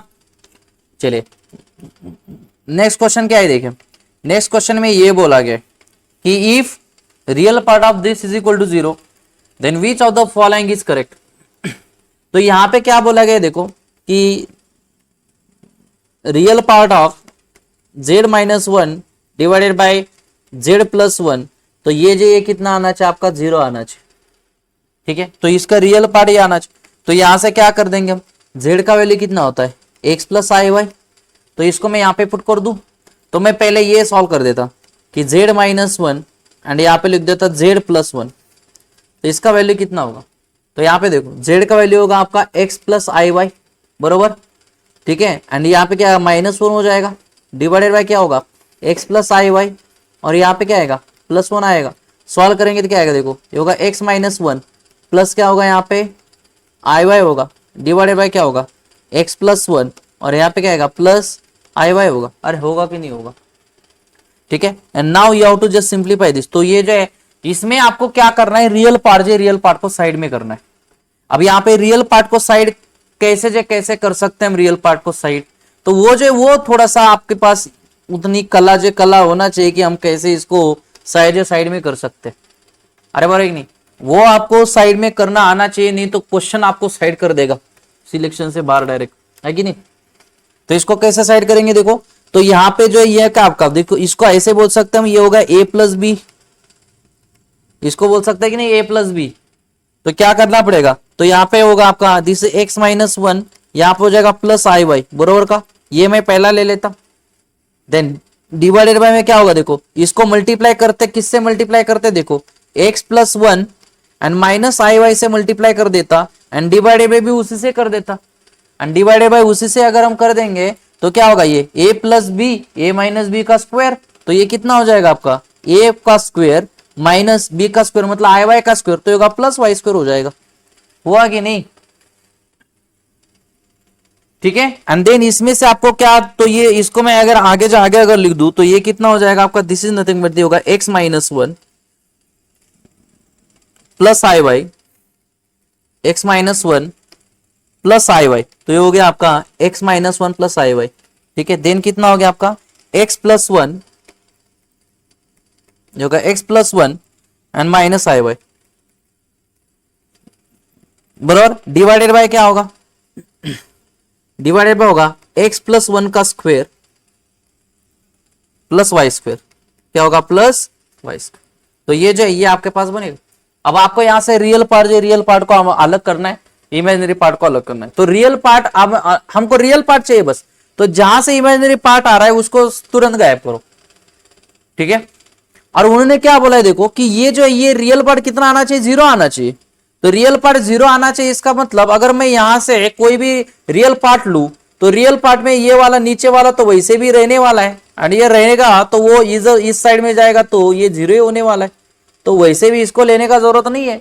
तो ऊपर में से कौन रियल पार्ट आता है बस उसी को ही लीजिए। तो रियल पार्ट किससे आएगा, देखो दिस मल्टीप्लाई होगा इसके साथ, होगा कि नहीं, ये जो ये मल्टीप्लाई होगा इसके साथ, तो कोई आयोटा आ रहा है कि नहीं आ रहा, तो यहाँ पे क्या आएगा a plus B A minus B, मतलब यहाँ पे होगा A square minus B square होगा, बरोबर। इसको अगर इसके साथ मल्टीप्लाई करेंगे तो आयोटा आ रहा है, यस आ रहा है, इसका इसके साथ करेंगे तो आयोटा आ रहा है, तो इसका इसके साथ multiply I into i square is minus 1 minus plus, तो यहाँ पे जाएगा प्लस स्क्वायर, बस।